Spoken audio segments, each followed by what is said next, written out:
start with a pledge. Good evening and welcome to the Town Board of the Town of Ossining regular meeting for Tuesday, May 12th, 2020. Please rise and join me for the Pledge of Allegiance. Our virtual flag. I pledge allegiance to the flag of the United States of America and to the republic for which it stands, one nation, under under God, indivisible. indivisible, with liberty and justice for all.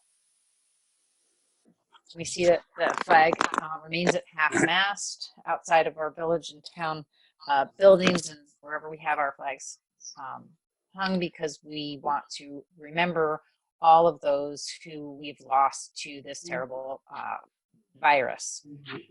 So we continue to mourn the losses of our friends, family members, and colleagues who we've lost to this virus, and we are very sad. I know we just lost a corrections officer this week at Sing Sing. So this is a horrible virus that has killed so many throughout our county and throughout our state, and we are just a different people without all those that we have lost. So I want to make sure that we continue to remember that.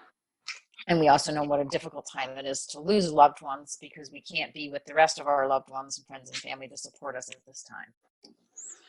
So before I get into my announcements, we have a presentation this evening from Mike Ritchie, who is joining us from Dolph Rotfeld Engineering. Each year, Mike and his colleague Jim Maxwell work closely with us on developing our MS4 stormwater report, which we are mandated by New York State to report every year.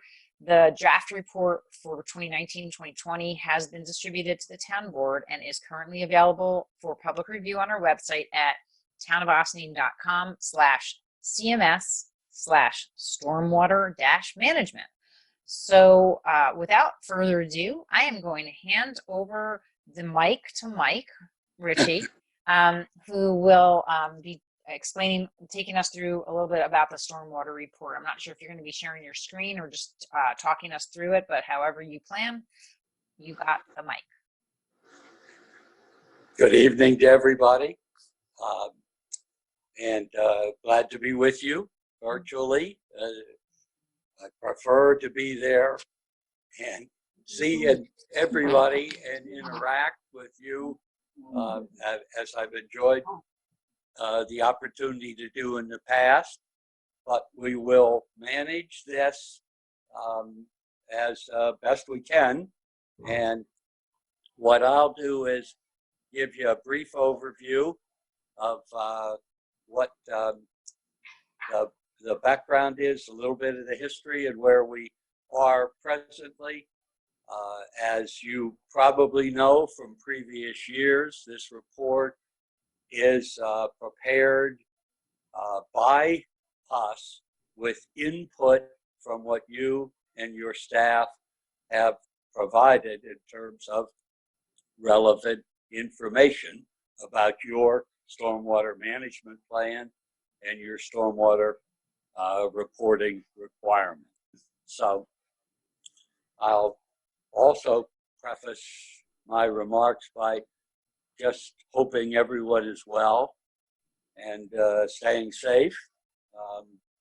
Mostly we're confined to our homes these days, which is not probably the most desirable way to spend more time, but it is where we are, and we do the best we can with what we have. We have also obtained information about your program, both from your website and from interacting with the staff, which has provided us substantial information about your program. I'd also say that the state, this is a state requirement, which we have given you background on previously. Anyone new on the board now, or do y'all remember from previous years why we do this. The legislation goes back to the Stormwater Act of 1972, the pollution control program, not for municipalities. The requirement for municipalities to prepare and conduct a program was initiated in 2003.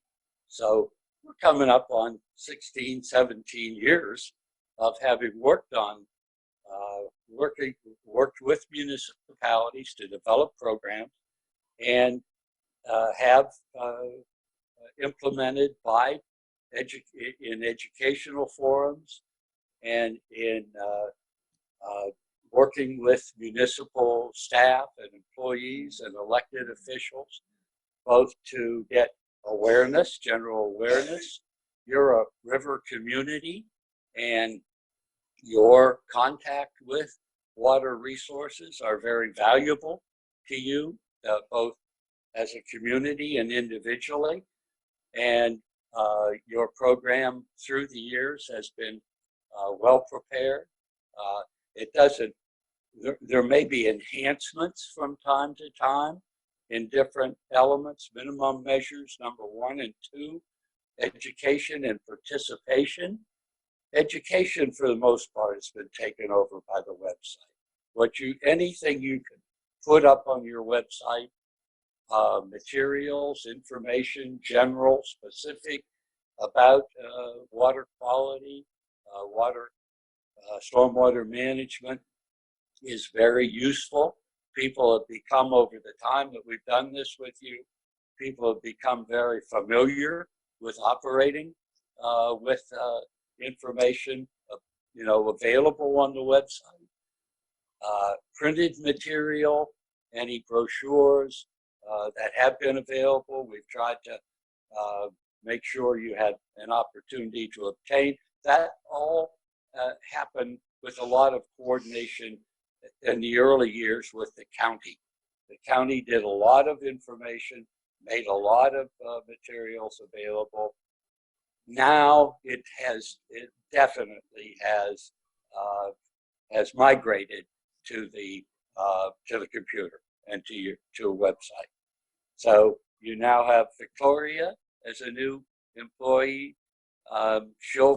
We'll get her whatever information that comes our way and get it to your whoever maintains your website, and you can enhance your outreach, public participation, and outreach are minimum measures 1 and 2 of the overall stormwater program. In addition to that, you have an obligation to, with the building department, to manage new construction. Any new construction has requirements for how a site is maintained during construction and how stormwater runoff is controlled, how it, where it goes, how it gets there. The good news from runoff is that the Riverkeeper reports, the Hudson Riverkeeper reports that overall stormwater quality in the Hudson is improving and dramatically improving, with indications of fish resurgence not seen in many years in the Hudson River.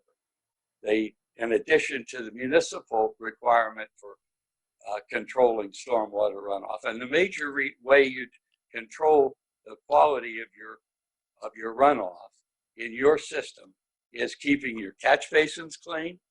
Your DPW does that.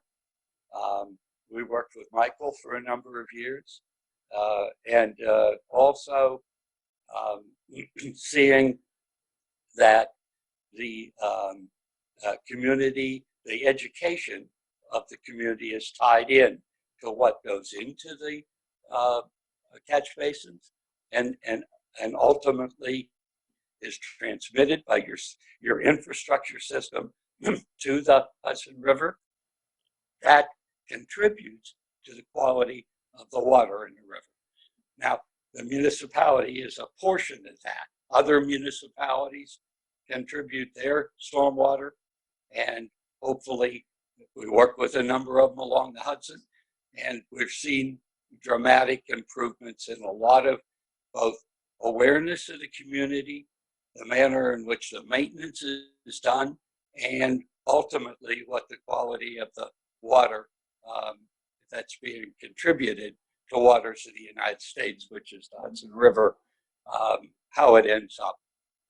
And that effort, if you have, I try to make a pitch that if you have a community activity or an opportunity to engage with school-age children, it's an excellent way of bringing water quality issues to the community in Boy Scouts and Girl Scouts and in clubs in the municipality schools, any opportunity to reach out and educate people about what happens. Just how they fertilize their lawns is important. Not to use fertilizer with any nitrogen content at all. And that's controlled by legislation at the county level, fortunately, so that the fertilizer have to be environmentally friendly, or they can't be sold in the county. So we're encouraged by the reports. The reports reflect the report we're talking about tonight is a 30-page report. I'm not going to go through a 30-page report. It's before you. If you take a look at it, you have any questions, you can get by way of Victoria or Dana to me or to Jim, and we can help you either understand or answer questions, which I would be happy to do now if I'm able. And we enjoy working with you to maintain your program, to enhance your program. Anything that comes our way, we share with our municipalities so that we can, one of the best routes to us all doing better is sharing what we're doing well and what's working well in our municipality. So I'd turn it back to Dana, if I could, and if there were any questions or any comments, I'd be happy to try and discuss it. Sure. Well, I will say that it's a good thing this is about 2019 and not 2020, because two of the biggest ways that we have opportunities to talk to our public about some of these very important guidelines for people to be careful and thoughtful about the stormwater is at our village fair, when we have our EAC actually does a whole wonderful booth, and they have lots of information, and we also share, the town also has a booth, and we share information about all the stormwater protections that individuals can take, the Love Them and Leave Them program, and a host of other thoughtful, ways to avoid pesticides and herbicides and fertilizers that are not conducive to healthy stormwater runoff. Also, we at our Green Ossining Earth Day Festival, and unfortunately both of those have been postponed this year. We're hoping that they're going to we'll have an opportunity for them to take place in the fall, but we didn't. Last year, however, we did have opportunities to talk about all of these different ways to be environmentally conscious of how we're affecting stormwater, and so I'm happy to have had those opportunities, and I hope that we'll find new opportunities to do so as we safely socially distance along the way. Also, last year we introduced our Trees for Tribs program, and we planted trees to protect the riparian buffer in Ryder Park. That was a DEC program that was introduced, and they sent us 2 bags of free trees and shrubs, and those seem to be doing pretty well. And we're happy about that, and we think that, you know, again, by protecting our streams and our tributaries that ultimately flowed into the Hudson, we're continuing to do our job.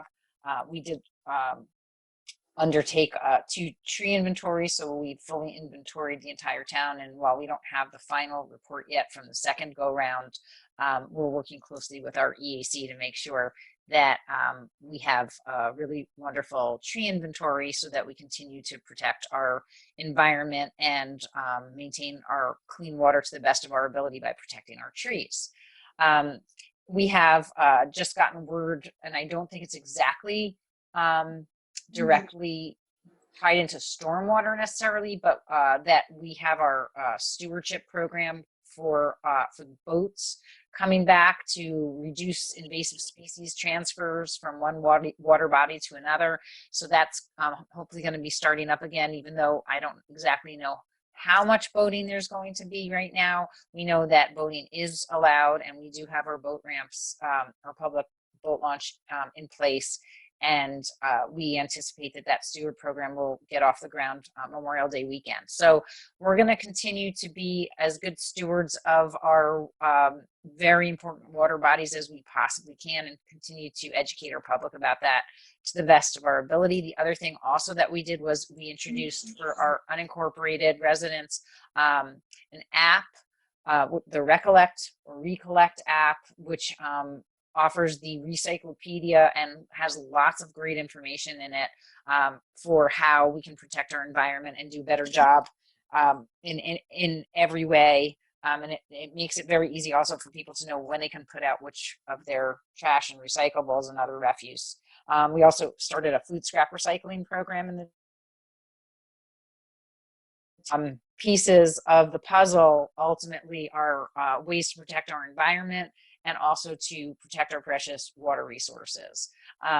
Finally, our watershed, the Indian Brook Croton River watershed, is we share inputs from multiple municipalities, and last year we received a grant, I think it was, I can't remember if it's 2019 or 2020 now, to look at an overlay zone that could be included in all of the community's zoning, and we received money for that, and Town of Cortland is taking the lead on that. So that's another way for us to make sure that we protect our water bodies. So I think that's it from me. I'm just going to open it up to, and thank you again to Mike, to you and Jim for kind of shepherding us through this process. Thank you to our highway department, our superintendent Pete Connolly and Fern Quesada, who worked closely with Jim on this, as well as John Hamilton, our building inspector, who is also our stormwater management designee, I think, or something like that. Can't remember exactly what his title is, but we all worked on this together, and we appreciate that, as well as our parks department taking the love 'em and leaf 'em approach to their the way that they deal with the leaves in the parks, because we think that ultimately, again, that benefits everybody, and we hope that people can learn from best practices that we follow ourselves. So again, with that, I will open it up to questions from the town board for Mr. Ritchie. I think that, you know, I've been through this a whole bunch of years. I think they do a really great job, and we appreciate that. I know that we don't have our normal education components going on with the Earth Day Festival and the Village of Ossining, where the EAC helps us, but I wouldn't hate a little campaign about not washing gloves, masks, and wipes down into the storm drains so that they get to our river. I mean, I would really love to see if we couldn't get that out there somehow, that, you know, these aren't good for fish or something like that. You could definitely think about that. Actually, I mean, that would be helpful if maybe Dolph came up with something like that and shared it with all the communities that are in this consortium that, you know, we work together with.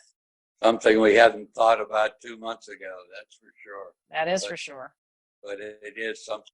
Yeah, but if we've heard that before. Not to mention the wipes that actually clog up all of our pump stations. People think that they're flushable. They're not flushable. And they jam up the works. And Everybody's just putting so much stress on the system that it just makes it, I mean, that's our, obviously not our stormwater, but it is one of the other things, the outcomes or outflow, I should say, of the coronavirus pandemic is just that everybody is, home using their water and their sewer more, and also gardening more and landscaping more on their own.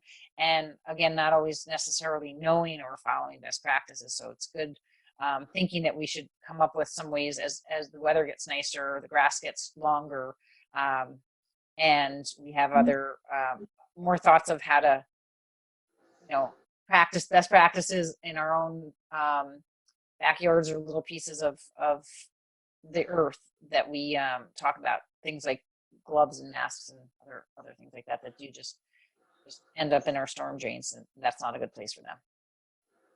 So, and I mean, I know the village had undertaken that program where they stenciled outside of all of the storm drains in the downtown area. Yeah. And I know that that's something that other municipalities have looked into, and I think that would also be very helpful. It's a little different in the town just because not quite as much walking as we would like by the storm drains, but it's certainly something that we consider at some of our more well-trafficked areas.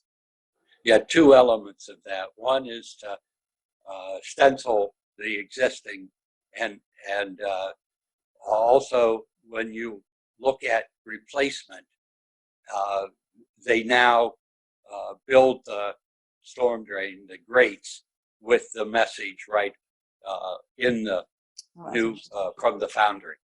So keep an eye on any ordering for replacements or breakage or additions, and particularly any new developments or new constructions, infrastructure, street construction. Make sure that they start out with the current standard.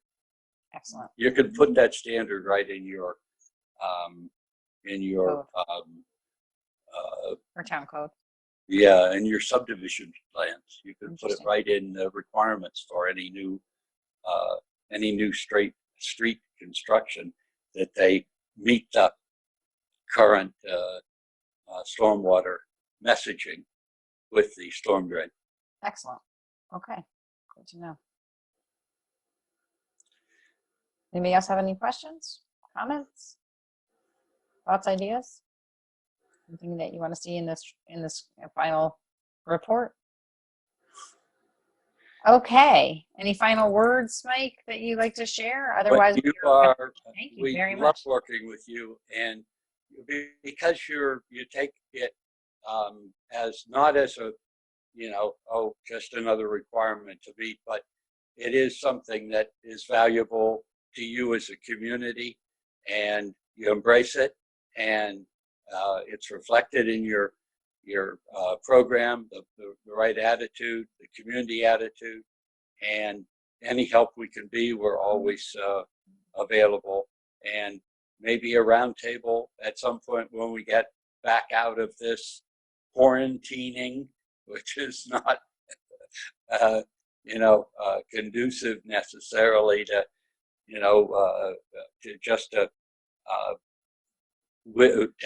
to exchange information and to get ideas going. We'd be happy to participate. So okay, wonderful. We look forward to something like that.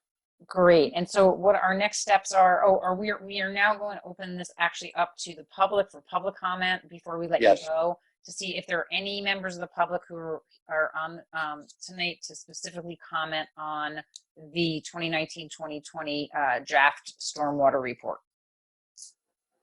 And then we're just going to, go, I'm sorry, just see if there's any hands. Yep.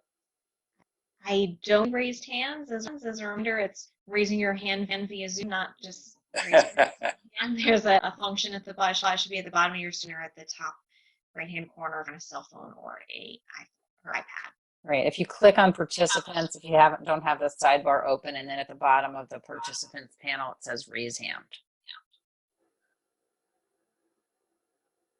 Okay, not seeing any hands raised. Okay, so now, Mike, what were you just saying? Anything else What was I saying? about next steps? Oh, yes. Anything we can do to share information or to help dialogue or to, meet with a committee, your whatever environmental committee, you have active that would be helpful to get information out.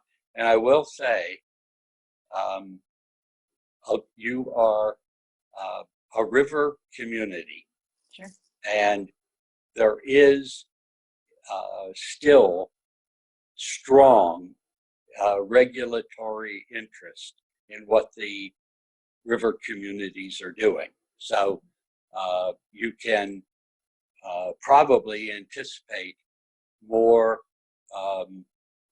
as we go through, hopefully, another iteration at some point of a permit, even more emphasis on water quality. So it's not something that, one and done, or we ever get to the point where, oh, that's it, we're ready to move on. This is a part of a municipal responsibility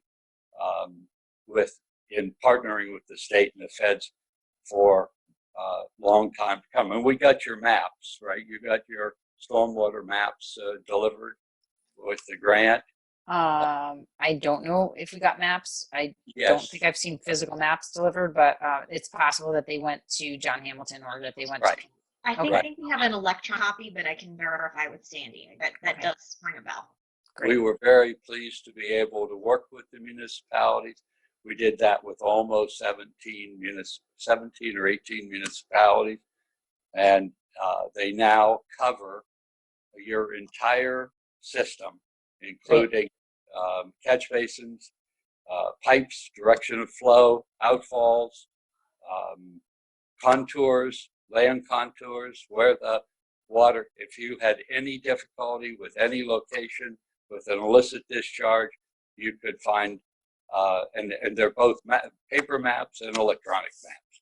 So we were, Does that include the restaurants, marinas, and boat clubs as well? it does relate, it provides an indirect relationship. It shows your zoning areas. So if it's a downtown area where you are more likely to have that kind of commercial activity, it helps you to trace that. It doesn't have it has individual lots, but it doesn't have necessarily the individual business on the lot. But it certainly would be an aid if you, for instance, you get a grease deposit at the site of the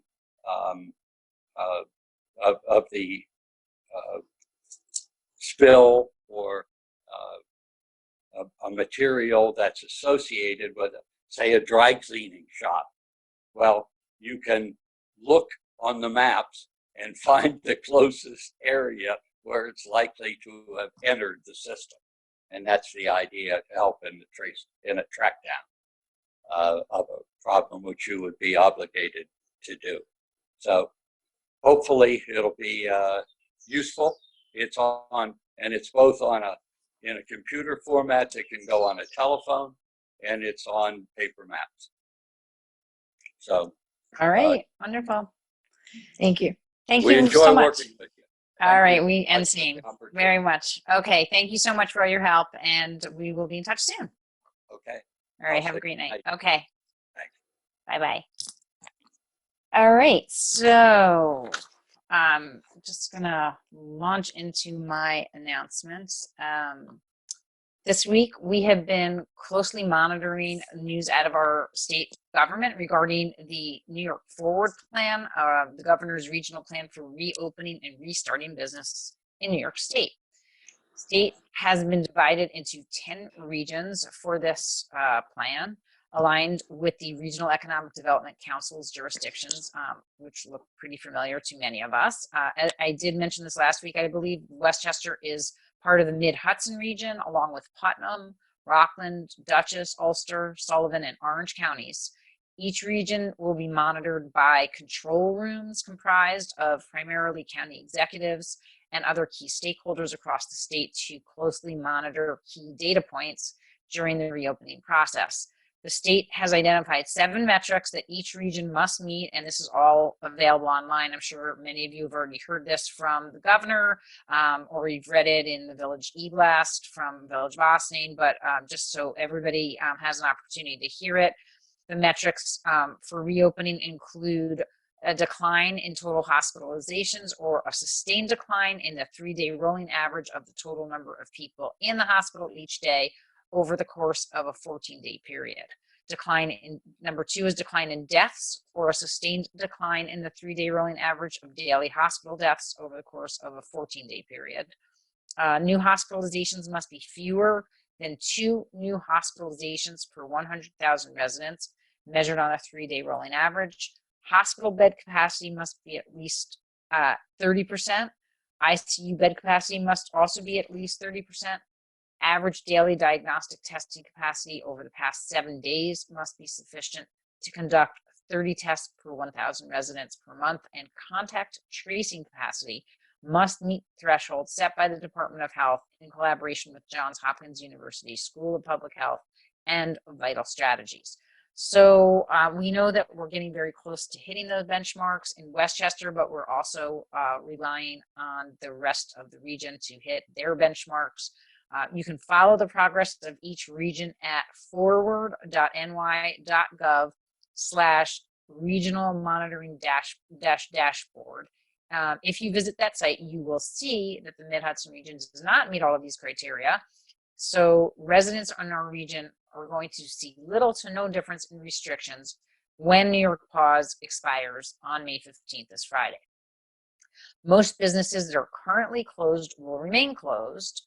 If you're not a non-essential worker, or rather, if you are a non-essential worker, you will continue to work from home. In general, you still must remain at home except for essential trips, and you still must wear a face covering and maintain a 6-foot distance from others in public.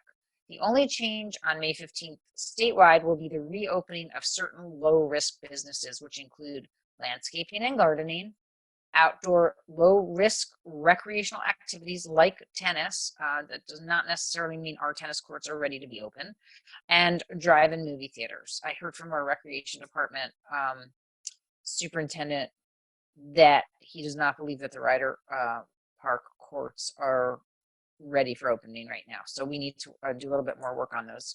And there are other restrictions that go along with playing tennis, just so you know, which involve singles only, and there are no bathrooms that are allowed to be used. So far, the park's bathrooms continue to be closed, and you have to have some kind of an online scheduling ability in place so that people are scheduled apart and they don't have to cross paths, I guess, with one another. Once we meet these criteria for phase 1 of reopening, that includes the reopening of construction, manufacturing, wholesale trade, select retail for curbside pickup only, agriculture, forestry, and fishing. And then from there, we would move into phase 2, which includes professional services, finance and insurance, retail, administrative support, real estate rental, and leasing. Phase 3 includes restaurants and food services. And finally, phase 4 includes arts, entertainment, recreation, and education. There have to be 2 weeks in between phases to allow the regional control rooms to closely monitor the impact that reopening has on the criteria detailed earlier. And if you go backwards with any of those diagnostics, then you have to close the spigot, as the governor likes to say, because you don't want to backpedal and start seeing things start seeing our numbers spike again. So we're going to continue to closely monitor the situation as it develops in partnership with our county, and we are also watching closely as our counterparts in the Finger Lakes, Mohawk Valley, and Southern Tier regions lead the way with reopening. We have been planning internally as well, as mentioned last week, and have gathered representatives from each of our town departments to begin identifying what the risks are, what the challenges are, and how we need to shift our own operations as we move towards reopening in line with those industries that are opening first, where they require supports from our government. As many experts continue to remind us, it remains vitally important that reopening is handled with extreme caution as we continue to run the risk of triggering more outbreaks, which may be difficult to control. We ask that our residents remain vigilant, follow the facts, and make smart decisions when out in public. For example, this weekend, we are anticipating a wonderfully sunny and warm weekend, and we know that that's going to bring many people out to our parks and open spaces. Everybody's desperate for fresh air and beautiful weather and for exercise. And so we're all holed up in our homes, and we need to get our vitamin D. At this time, our playgrounds, our ball fields, our basketball courts, pavilions, picnic areas, and grills remain closed. So anybody who had any parties or events planned for any of our pavilions, those are not happening in May. Those were all canceled already. You should have received your money back. You also must wear a mask when you cannot maintain a 6-foot distance from others in public. I've seen a lot of people out that are not wearing masks. They get pretty close to me, so I don't know. I'm wearing my mask. Please protect others. Be thoughtful. Be considerate. It's the only considerate way to be is to wear a mask when you're out in public. It can be difficult sometimes, so make sure that you socially distance. If you have to take that mask off for an extra breath or two, please don't be near anybody. You need to be considerate of others. Also, please, when you're using any of our parks, limit the amount of trash that you produce, and try your best to carry out what you carried in with you. We're seeing overflowing garbages, and that's just frankly not safe for anybody. So if you see a garbage that's packed to the top, don't try to stuff any more in it. Take the garbage with you. I know it's not necessarily easy or pleasant, but it's not also safe or healthy to leave the garbage around. We have a small parks crew, and they cannot be everywhere, especially on the weekends. So please clean up after yourself, and we'll have much nicer looking parks. Be mindful and thoughtful of others, and take care of our public spaces that we know that you all love, and we all do too. And speaking of masks, for all of our dedicated essential workers, we have mentioned already that we received a donation of masks through the Hanes brand company, the cotton undershirt maker. They have been provided through federal, state, and county levels, and are now being distributed at the local level to essential businesses and organizations, and we have them here in Ossining.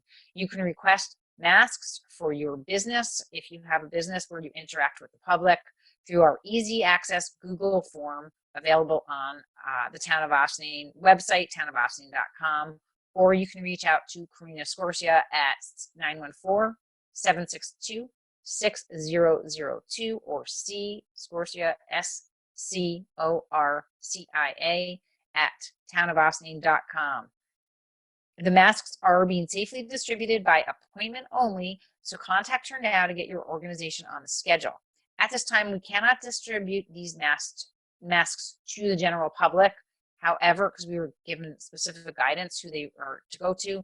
However, we do have a helpful guide on our website with instructions for how you can easily make a mask with a t-shirt, paper towel, and elastics. So thank you.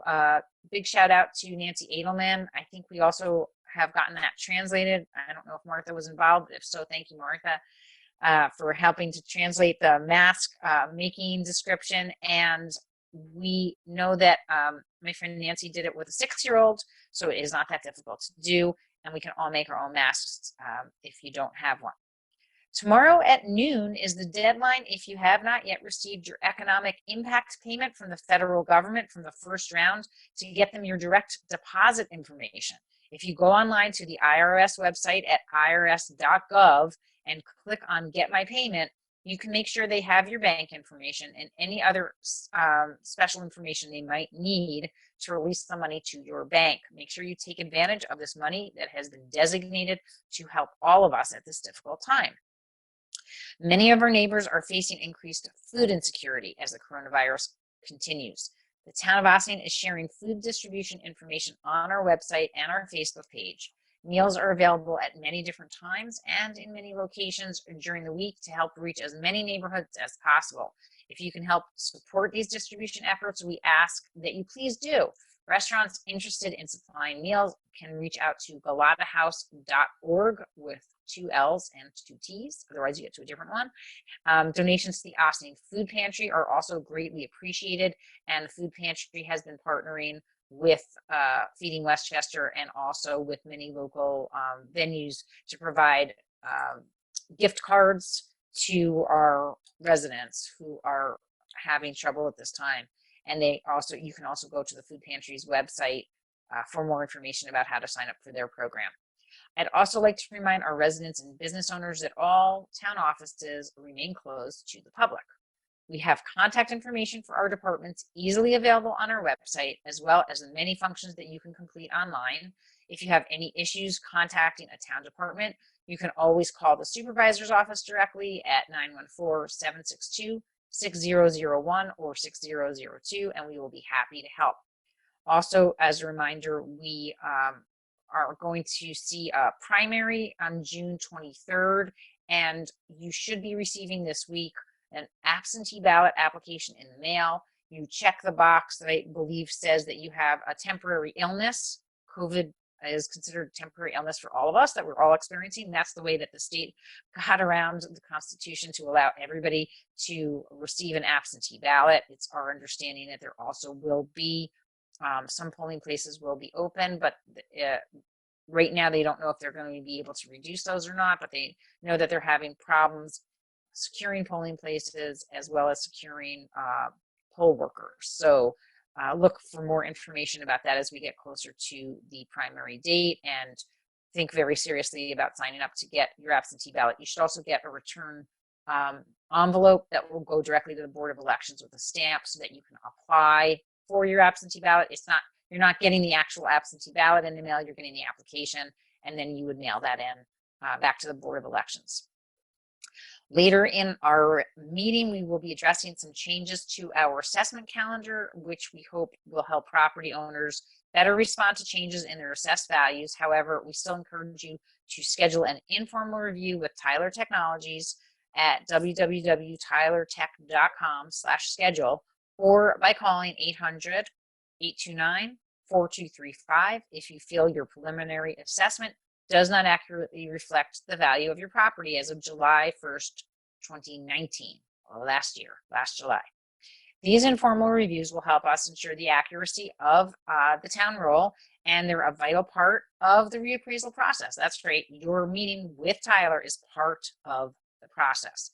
And we want to make sure that we keep our tax roll at full value and that the values are correct. So please do set up those meetings so that you can make sure that your value for your property is correct. Finally, I would be remiss if I did not make my weekly plug, and it's a very important one for the census. As of this week, I learned just today that we finally hit 60% of our residents in the unincorporated town who have responded to the U.S. Census. The village of Ossining is at 55.2%, and Briarcliff is in the top 4 of all the communities in Westchester at 74.2%. And they are inching closer to their total response rate. I think they're like 3.7% off of their total response rate from 2010. We do have a little longer this time, but no reason to put off till tomorrow what you can do today. So please, you can do it with your phone. You can go to my2020census.gov and pull up your property information. If you don't have your census number with you, you don't need to have it, but it is helpful. If you got the mailing or the second mailing or the third, you would have, I think at this point, gotten the 4th mailing, you can mail it in, you can call, or you can go on to online. You can do it with your phone. That's right, with your phone. It's that easy. They're about 9 questions, and it does not take more than 10 minutes to do. So please make sure that you encourage everyone you know to do the same, your neighbors, families, friends, coworkers, anyone on your Zoom calls, and more. Text a friend right now to remind them. Omar Lopez was suggesting that last night. Text a friend right now. We lose $2,500 per uncounted resident. That's what we lost in the 2010 census. And we just cannot afford to lose that this time around. The coronavirus pandemic has shown us just how much we rely on our federal, state, and county funding, especially during crises. And so much of this funding is distributed based on our census count. So please, please fill out the census. With that, I will ask if any of my board colleagues have any other announcements. I didn't mention anything about Memorial Day. We are going to have a little bit more information, but right now our Memorial Day ceremonies are going to be limited. There will be some, the Legion is hosting ceremony in Briarcliff and in Austin. We have 2 different Legions hosting ceremonies, but they're going to be very small, and I don't anticipate that they're going to really be inviting the public. We will have wreaths representing town at both of them. And I do believe, thanks to Victoria Caparelli, that we are going to have some Girl Scout made wreaths this year too. And our Boy Scouts are helping place flags. So we're glad to have continued involvement as long as everybody can be safe and do it safely. So, okay, I'm sorry. I'm going to now open it up. Councilwoman Feldman, did you have something that you wanted to say? Your box is lit. It is. I wanted to remind everybody that EMS week is coming up next week from the 17th to the 23rd. And, we want to give a huge shout out to Nick Franzoso and all of our OVAC and EMS crew in the Mid-Hudson Ambulance District. They've been very busy. They've been really, taking good care of our community, and we appreciate them even more this year than we do regularly. The good news is the blood drive they're having on Friday the 22nd is all filled up, but they are having a second blood drive on June 13th. They're asking people to register at the Red Cross website to be able to help donate blood to your neighbors in need. I do know that the food drive that we've been doing that has been supporting the local restaurants as well as feeding our first responders and Phelps Hospital people. The meal train? The meal train? Yeah, that's it. Meal train. Thank you. The meal train. We'll be doing special for EMS week, and OVAC, who usually gets a meal delivered every other day, will be getting something special from our local restaurants every day in an effort to show them how much we appreciate them and how much, we are thankful.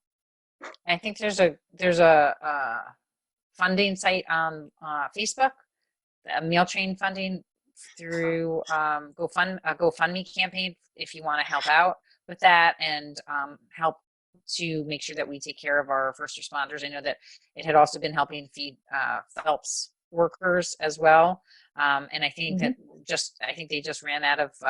They came to the end of May, or they're looking to end the program at the end of May.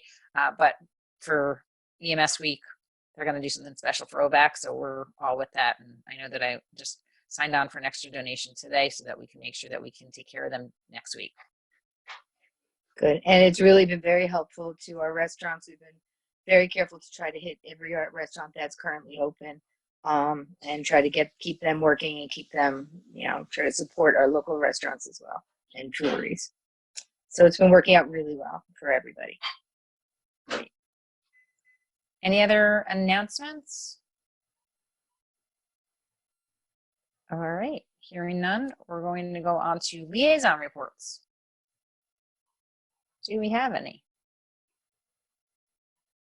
Hearing and seeing none, we can move into public comment on agenda items only. So only the agenda items on for right now. We'll have additional visitor recognition at the end of this meeting.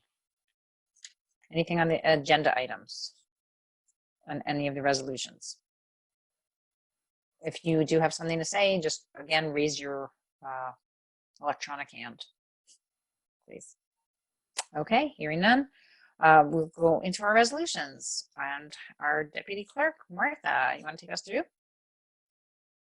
Sure. Also, we didn't take attendance Oh, before we began. roll call. Yes. Roll call. Sorry about that. It's okay. Do you want me to do it now, or just? I mean, everybody's here. Yes, go ahead. Why not? Do the official roll call a little late. Okay. Why not? Councilmember Feldman. Councilmember Shaw. Present. Present. Councilmember Meyer, Present. and Councilmember Wilcher, Present. and Supervisor Levenberg. Here I am. You'd think after all these years, I would know that we missed a roll call. Sorry about that. Okay, so approval of minutes, regular meeting, April 28th, 2020. Resolved that the town board of the town of Austin hereby approves the April 28th, 2020 minutes of the regular meeting as presented. Do I have a motion? So moved. So moved. Second. We'll take either one of those a second. Okay. All those in favor of approving the minutes from April 20th, April? Aye. Aye. Aye. Anybody opposed? Thank you. Approval of voucher detail report. Resolved that the town board of the town of Austin hereby approves the voucher detail report dated May 12th, 2020 in the amount of $1,523,854.33. Do I have a motion? So moved. Second. So just want to note that this voucher detail report is particularly high, and that is in large part due to our first payment of 2020 to the village for police services. Each year, the village waits until after our town county tax collection to bill us for the first few months of police services. So this is the first check run in May, and it's always particularly high, which makes a lot of sense. And we're very grateful to our Austin Police Department for all that they're also doing at this time during the pandemic. Any questions, discussion? All those in favor? Aye. Aye. Anybody opposed? Okay. Appointment planning board alternate. Resolved that the town board of the town of Austin appoints Jesus Lopez as an alternate member of the town of Austin planning board and architectural review board, retroactive to May 1st, 2020 for a term to expire April 30th, 2021. Do I have a motion? So moved. So if you viewed the May 6th planning board meeting, you may have noticed a new face. Jesus Lopez served on land use boards, I think both zoning and planning in the village of Austin before he moved to the unincorporated town where he now resides. We feel he will be a great asset to the planning board / architectural review board because he will be they're sort of one and the same, but they operate as separate entities, but they're the same people. So we are happy to have him as the alternate for this shared board. Questions, discussion? All those in favor? Aye. Nobody opposed? Great. Modifications to the town's 2020 assessment procedure. Whereas on April 20th, 2020, Governor Cuomo issued Executive Order 202.22 related to the COVID-19 pandemic that included, among other things, suspension or modification of Article 5 of the real property tax law to the extent necessary to allow certain modifications to the property assessment procedure to be exercised by the local municipalities at their option. And whereas the town board believes that in light of the circumstances of the COVID-19 pandemic, including the prohibition on non-essential gatherings, the restrictions on municipal operations, and the social distancing practices in place to reduce the spread of COVID-19, that it would be beneficial to implement the provisions in Executive Order 202.22 to give the public additional time to review their assessments and take the appropriate actions and to provide the public and town officials with safe and effective means to effectuate the assessment process. And now therefore be resolved in accordance with Executive Order 202.22, the town board hereby establishes the following dates of the 2020 assessment roll. The town's tentative assessment roll will be filed on Monday, June 30th, 2020, instead of June 1st, 2020. The date for the Board of Assessment Review Hearing Assessment Complaints Grievance Day will be Tuesday, July 21st, 2020, instead of June 16, 2020. Be it further resolved in accordance with Executive Order 202.22, the Town Board hereby directs the following procedures to be followed with respect to the 2020 assessment roll. Notice of the filing of the tentative roll will be published and available for inspection solely online with the date for hearing complaints Grievance Day promptly displayed on the published tentative roll. The Board of Assessment Review will hear complaints Grievance Day remotely via video conferencing and or teleconferencing, and the means of doing so shall be prominently displayed with the publishing of the tentative roll. Be it further resolved that the date for filing the final assessment roll shall remain September 15, 2020. However, the Town Board reserves the right to revisit this and extend the date in accordance with Executive Order 202.22 if determined to be reasonably necessary by the Town Assessor, and Be it further resolved, the supervisor and her staff, the town assessor and his staff, and the Board of Assessment Review, and any other necessary town officers and staff are hereby authorized to take any and all necessary steps to implement the directives of this resolution. Do I have a motion? So moved. Second. Okay, all those in favor, I actually just want to talk about this a little bit, sorry. So as we discussed at our last legislative session, the town board has decided to adjust the 2020 assessment calendar pursuant to Executive Order 202.22. As the resolution reads, we will shift the tentative roll filing date from June 1st to June 30th. We're shifting grievance day from June 16th to July 21st. And we are hoping that this deadline extension, which we have been publicizing even before we take this vote tonight, will allow property owners the time they need to more thoroughly review their preliminary change of assessment notice, to schedule an informal review with Tyler Technologies or our assessment staff, and ultimately, if necessary, to file a grievance. And again, that would be on July 21st. The Board of Assessment Review will be meeting on July 21st. That it would have to be filed by July 21st. If you have any questions, please do contact our assessor's office at 914-762-8274. As I mentioned earlier, our offices remain closed to the public, so you're not going to be going into the office, but stay tuned for specific instructions with how you can properly file a grievance without coming into the office. I do believe that they're accepting everything by email. We will be holding grievance day remotely via Zoom, and we will be publishing the access information within the next few weeks. As always, we encourage our residents to be wary of advertisements from representatives promising decreased assessments and taxes. Our assessor's office is always happy to assist our residents as best as possible. So if you want to receive the help that you need without spending a lot of money on a representative, simply sit down with our staff and discuss in detail. And we are hopeful that we can get the role right. So with that, any further discussion or comments? If not, I would ask to take a vote. All those in favor? Aye. Aye. Anybody opposed? Okay, thank you. Radio license agreement with Westchester County. Resolved that the town board of the town of Austin authorizes the supervisor to sign a license agreement with Westchester County for the purposes of supplying the town of Austin with emergency communications equipment by the Westchester County Department of Emergency Services, subject to approval by council to the town as to form. Do I have a motion? So moved. So moved. And a second? Okay, thank you. So town is signing this contract on behalf of OVAC so that they can receive upgraded radio equipment from the Westchester County Department of Emergency Services, where municipalities are required to be the ones to sign the contract. We hope that this new equipment will assist OVAC in their life-saving operations. And our chief has reviewed this, our council has reviewed this. There may be additional tweaks, and that's why it says approval by council to the town as to form. All those in favor? Aye. Aye. Anybody opposed? All right, so correspondence to be received and filed, we have none. Monthly reports.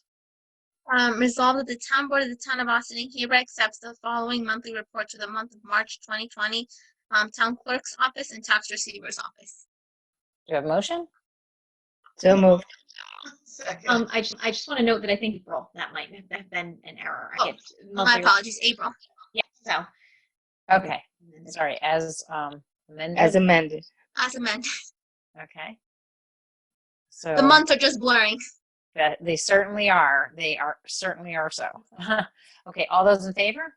Aye. Aye. Opposed? As amended. Thank you. All right, and now we get to the point in our meeting when we have visitor recognition on any subject whatsoever, and we still ask that you limit your comments to 4 minutes. Is there anybody who has any comments? Mindy, I know I saw you there before. Did you Can you have hear me anything? now? else? Yes, I do have a question. Okay, okay. Now I can't hear you. Okay, Now I The- can hear okay, the school board budget and election is June 9th. And I understand that all voting will be by ballot. Could you tell us when those ballots will be mailed? Approximately. do not actually think I know that information exactly when the school they did say something about it on the county call yesterday. Victoria, do you remember? The school district did send something. Let me see how fast I can pull up. We know that they're all scrambling. I can tell you that much. That is it's been very Yeah, they difficult. They sent thing- I'm sure, but are you aware that we have mail issues with the Briarcliff Post Office? We often don't get delivery at all. I'm not aware of it, but I do think that your best bet would be to reach out to the clerk in the school district because they will be responsible for the school district voting, not the town. Okay. For school, school elections are separate from town government. So again, I think Ileana Ortiz is the clerk for the school district in Ossining, Okay. and the number is 941-7700, extension 317. Okay. Just the fact that I knew that off of the top of my head is because I was on the school board for many years. A lot of calls. I just want to note that what the school district did put out, the absentee ballots be mailed directly to all qualified voters, Ossining School District and the Briarcliff School District as well, with the propositions pertaining to the budgets, as well as names for who are running for three seats on the Board of Education and 2 seats on the library board of directors. When you receive the absentee ballot, you have to complete it and mail it in. And the absentee ballot be received by the district clerk no later than 5 p.m. on June. There will be inspectors at our school cafeteria, but you cannot submit your ballot in person. There's also no personal voter registration being held. In the email, they did also note that with the email address for Ms. Ortiz, which is iortiz@ossiningunfsc.org. And she can be contacted for questions. And I think we did include some information in your update this past week.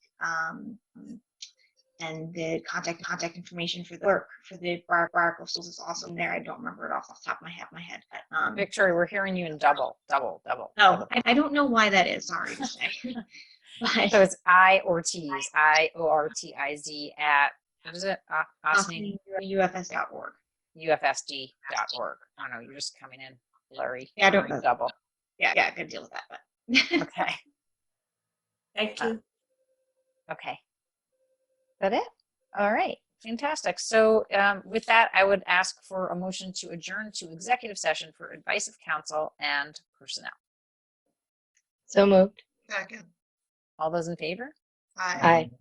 Anybody opposed? Okay. So please join us next week via Zoom for our work session, which will take place on May 19th. Same bat channel. Look forward to seeing everybody. Have a safe and healthy week. Please continue to practice social distancing. Please think about our environment, our parks, and all of the other public spaces that you inhabit, and be careful. Thanks, everybody. Have a great week.